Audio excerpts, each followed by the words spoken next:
सोचिए आप बस में सफर कर रहे हो और अचानक पहुंच जाते हैं एक रहस्यमयी रेगिस्तान में जो इस दुनिया का हिस्सा ही नहीं। हर तरफ मौत का साया है, जहरीली हवा, राक्षस और छिपे हुए खतरे। इस मूवी का नाम है द मॉन्स्टर। एक ऐसा सफर जहां जिंदा बचना ही सबसे बड़ी जंग है। कहानी की शुरुआत होती है एक बस से जो पूरी तरह बर्बाद हालत में थी। बस के अंदर चारों तरफ बेहोश लोग पड़े थे। सबसे पहले होश में आता है लिन, जिसके हाथ में बंदूक था और हथकड़ी से बंधा था। वो घबरा जाता है और खिड़की से बाहर देखता है। बस किसी रेगिस्तान के बीचों बीच खड़ी थी जहां दूर दूर तक कोई सड़क नहीं है। अच्छी बात यह है कि हथकड़ी की चाबी पास में पड़ी होती है। लिन खुद को आजत करके ड्राइवर को जगाने की कोशिश करता है, लेकिन वो मरा हुआ था। फिर वो बस का पैनल चेक करता है और बटन दबाते हुए टीवी बंद करता है। तभी उसे शीशे में अपनी शक्ल नजर आती है और वो चौंक जाता है, जैसे खुद को पहचान नहीं पा रहा हो। उसके दिमाग में कुछ अधूरी यादें चमकती हैं। बस में पुलिस, गोली चलना, लेकिन सब कुछ उलझा हुआ था। इसी बीच एक और यात्री दर्द से उठ जाता है। लिन उसे कुछ पूछने की कोशिश करता है, लेकिन वो खुद कुछ नहीं जानता। धीरे धीरे बाकी लोग भी होश में आने लगते हैं और सब हैरान है कि वे यहाँ कैसे पहुंचे। तभी एक महिला दरवाजे के पास पड़ी लाश को देखकर जोर से चीख उठती है। ये देख बाकी लोग डर जाते हैं।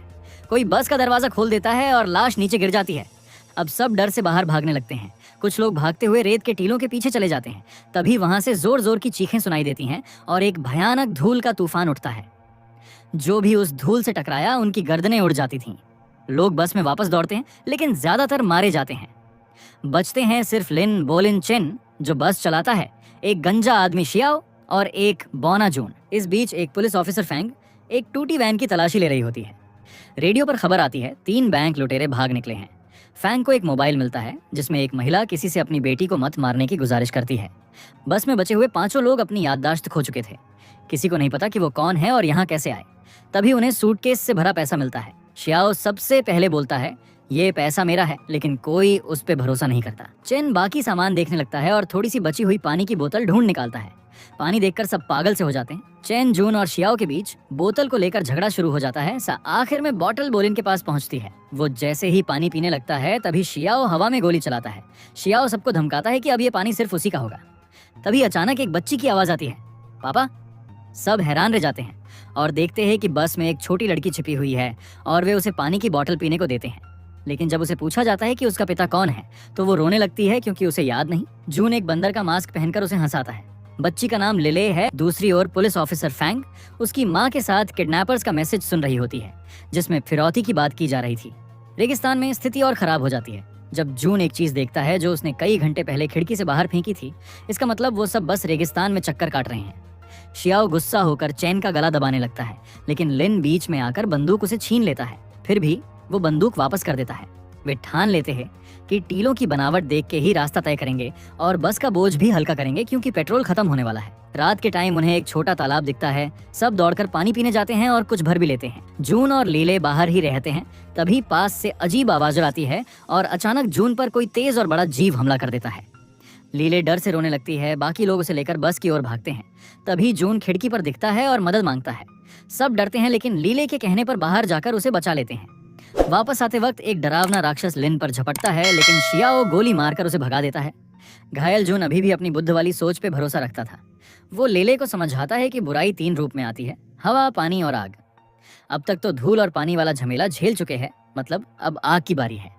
चेन बताता है कि पेट्रोल अब पूरी तरह खत्म हो चुका था। लिन सुझाव देता है कि रात बस में ही बितानी चाहिए, बारी बारी से पहरा देते हुए। बस के अंदर लीले पूरी तरह जागी हुई है। वो पानी पीने से मना कर देती है और कहती है कि उसे बचाकर रखना चाहिए ताकि अगर जून को प्यास लगे तो वो पी सके। लिन अब भी अपने टूटे फूटे यादों से परेशान है। वो लीले से पूछता है कि क्या उसे कुछ याद आ रहा है, लेकिन वो कहती है कि कुछ भी याद नहीं। इसी बीच बिना किसी के ध्यान दिए रेगिस्तान के बीचों बीच एक चमकता हुआ गोल चक्र दिखाई देता है, जैसे कोई रहस्यमयी पोर्टल हो, लेकिन कुछ सेकंड बाद वो गायब हो जाता है। अगले दिन लीले की माँ फिरौती देने तय जगह पर पहुंचती है, लेकिन कोई भी वहां नहीं आता। पुलिस पास ही छिपी होती है और तभी एक फोन कॉल आता है। कॉल करने वाला कहता है कि डील अभी के लिए कैंसिल है। उधर रेगिस्तान में बचे हुए लोग महसूस करते हैं कि रात बहुत छोटी थी। सिर्फ 3 घंटे में ही सूरज उग गया। लीले चुपचाप सबकी नजरों से बचकर दूर रेत में गिरा कोई अजीब सामान देखने निकल जाती है। वो देखती है कि वहां एक खतरे का बोर्ड लगा हुआ था। जब बाकियों को उसकी गैर मौजूदगी का एहसास होता है तो वे उसे ढूंढने लगते हैं। तभी लिन सबको चुप रहने को कहता है और सभी को फिर से उस घातक हवा की आवाज सुनाई देती है।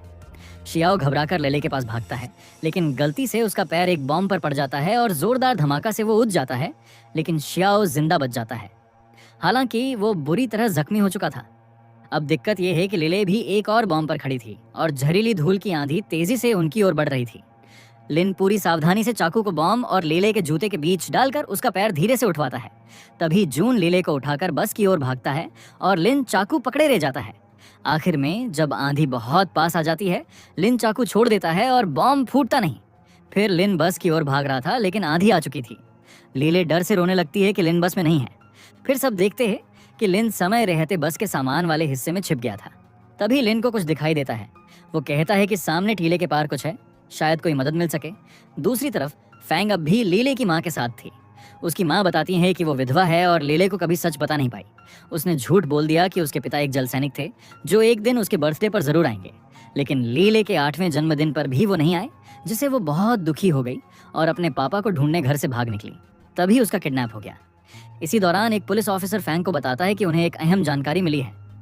उधर लीले और उसके नए दोस्त रेगिस्तान पार कर एक अजीब सी जगह की ओर बढ़ रहे हैं, जो किसी गुप्त ठिकाने का प्रवेश द्वार लगता है। रास्ते में उन्हें कई कंकाल दिखाई देते हैं। जब वे अंदर तक पहुंचते हैं, उन्हें अंदर एक ब्रिटिश झंडा और कई पुराने धूल भरे हथियार मिलते हैं।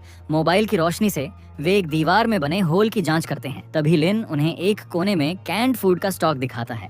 सभी भूखे लोग बहुत खुश हो जाते हैं। चैन खाना मुंह में डालते ही थूक देता है और बोलिन डिब्बे की तारीख देखकर चौंक जाता है। वो साल 1915 का है। लिन को यह देखकर ज्यादा हैरानी नहीं होती, क्योंकि उसने पहले ही नोट किया था कि वहाँ के हथियार और यूनिफॉर्म बहुत पुराने हैं और वो सब चाइना के नहीं लगते। बोलिन डर जाता है कि कहीं वे किसी और देश में तो नहीं है और सोचता है कि पुरानी सेना कभी भी लौट सकती है। लेकिन बाकी लोग तय करते हैं कि वे फिलहाल यहीं ठिकाने में रहेंगे। थोड़ी देर बाद चेन को पेट्रोल का डिब्बा मिल जाता है और वो लिन और बोलिन के साथ बस में भरने चला जाता है। जून, शियाओ और लीले बंकर में ही रहते हैं। तभी उन्हें कोई अजीब आवाज सुनाई देती है और वे डर जाते हैं। उधर लिन बस के पहिए के पास खुदाई कर रहा होता है, क्योंकि बस फंस गई थी।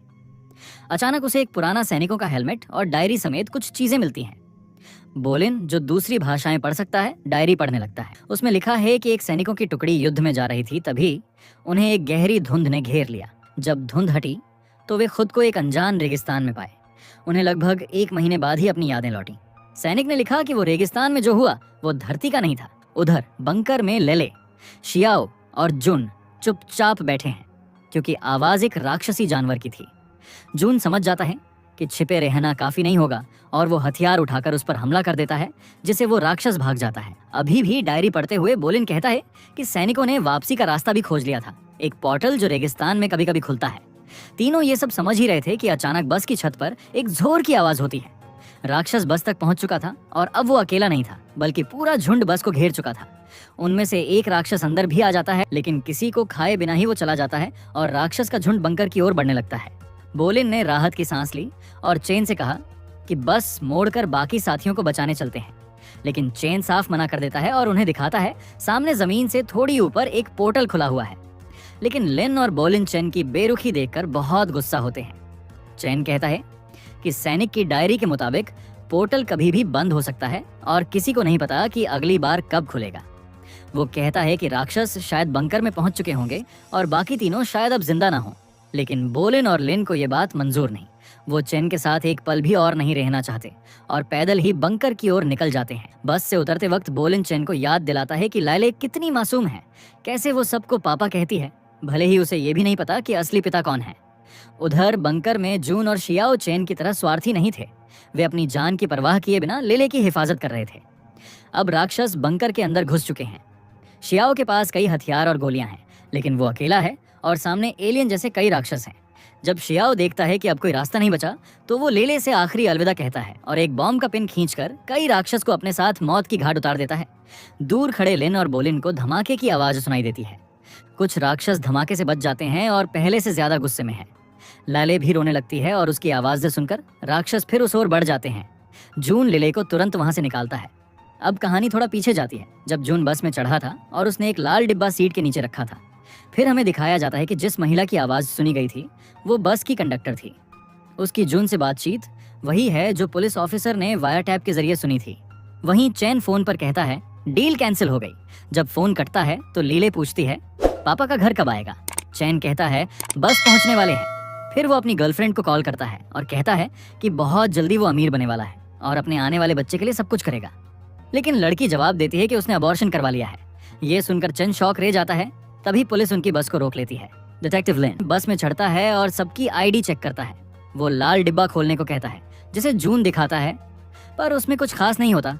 जब जून ने लाल डिब्बा सीट के नीचे रखा तभी लिन को कुछ अजीब दिखा। डिब्बे के नीचे खून के निशान थे।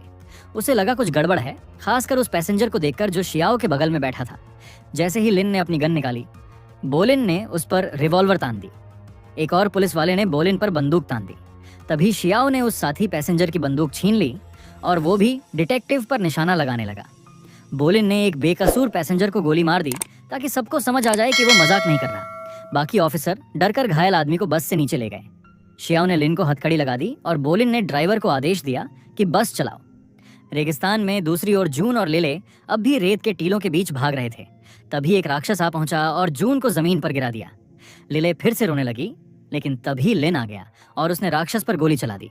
बोलिन भी हथियार लेकर आया, लेकिन पहले जैसा हिम्मत वाला नहीं दिखा। बड़ी मुश्किल से वो भी गोली चलाने लगा। सब लोग फिर से इकट्ठा हो गए, लेकिन जून जख्मी था और लेले को उसे सहारा देना पड़ा। अब गोलियां खत्म हो चुकी थीं, जबकि 3 राक्षस अभी भी जिंदा थे और हमला करने को तैयार। बोलिन और लिन लड़ाई को तैयार होने लगे, लेकिन तभी बस आकर एक राक्षस को कुचल देती है। चैन पश्चाताप के बाद वापस लौट आया था। वो बाकी राक्षसों पर गोली चलाता है और सबको बस में चढ़ने को कहता है, लेकिन जून को कोई उठा नहीं पाता और वो पीछे रह जाता है। एक राक्षस उसे खाने लगता है और लेले ये देखकर चिल्लाती है। वो खिड़की से कूदने की कोशिश करती है, लेकिन बोलिन उसे पकड़ लेता है। वो लड़की को हथकड़ी से बांध देता है ताकि वो दोबारा भाग न सके। अब कहानी एक फ्लैशबैक में जाती है। असल में पुलिस जिन अपराधियों का पीछा कर रही थी वे हैं शियाओ, बोलिन और तीसरा साथी जिसे बैंक लूट के दौरान चोट लगी थी। तीनों ने उसी दिन बैंक लूटा था और अब बस में भाग रहे थे। लेले और उसका अपहरणकर्ता चेन उसी बस में थे। बोलिन ने चेन को बंधक बना लिया और बस के दरवाजे से लटका दिया ताकि पुलिस पीछा छोड़ दे। एक गाड़ी पीछे हट जाती है, लेकिन लिन मौके का फायदा उठाकर खुद को छुड़ा लेता है और बोलिन से भिड़ जाता है। गन चलती है और तीसरा लुटेरा गोलियों का शिकार होकर बस के दरवाजे पर मर जाता है। जैसे ही बस तेजी से सुरंग की ओर बढ़ रही थी, अंदर सब कुछ हिलने डुलने लगता है। सभी को भयानक सिरदर्द होने लगता है। वर्तमान में चेन बस को पूरी रफ्तार से चला रहा है और लिन अभी भी राक्षसों से लड़ रहा है। तभी एक राक्षस बस पर चढ़ जाता है और खिड़की से अपना पंजा अंदर डालकर लीले का कंधा पकड़ लेता है। वो हथकड़ी में बंधी होने के कारण भाग नहीं पाती। ऐसे में बोलिन उसकी जगह सामने आता है और राक्षस उसे पकड़कर बस से बाहर खींच लेता है। लिन लिले को शांत करने की कोशिश करता है और चेन से कहता है कि बस रोको ताकि बोलिन को बचाया जा सके, लेकिन चेन चिल्लाता है कि अगर अभी बस रोकी तो सब मारे जाएंगे। तभी 2 और राक्षस खिड़की से बस में घुस आते हैं। लिन के पास अब गोली नहीं बची होती, इसलिए वो सिर्फ एक चाकू से लेले की रक्षा करता है, लेकिन राक्षस उसे जमीन पर गिरा देता है और उसके कंधे को काटने लगता है। लेले एक प्लास्टिक की बोतल उस राक्षस पर फेंकती है और लिन उसका पंजा पकड़कर उसे रोकने की कोशिश करता है। इस बीच लीले हथकड़ी से अपना हाथ छुड़ाकर बस के सामने भागती है। लिन एक राक्षस को मारने में कामयाब होता है, लेकिन वो उस झगड़े में घायल होकर गिर जाता है। अब लेले और दूसरे राक्षस के बीच कोई नहीं बचा। चेन मिरर से सब देख रहा होता है और आखिरी पल में स्टीयरिंग छोड़ देता है और राक्षस को पकड़कर खिड़की से कूद जाता है। अब बस में सिर्फ लेले बची है। तभी जोर की आवाज होती है। उसका सिर दर्द से फटने लगता है और सब कुछ धुंधला हो जाता है। बस पोर्टल से गुजरती है और वापस पृथ्वी पर पहुंचती है। पुलिस अब भी टनल के बाहर इंतजार कर रही होती है और बस टनल से बाहर निकलती है, जिसमें से सिर्फ लेले उतरती है। लेले की माँ उसे गले लगाने दौड़ती है, लेकिन घबरा जाती है जब लेले उसे पहचान नहीं पाती। पुलिस बस में जाती है और कहती है किसी को लिन की मदद के लिए बुलाओ, वो अब भी जिंदा है। इसी के साथ ये मूवी यही खत्म होती है। आप कमेंट करके बताइए आपको ये मूवी कैसी लगी।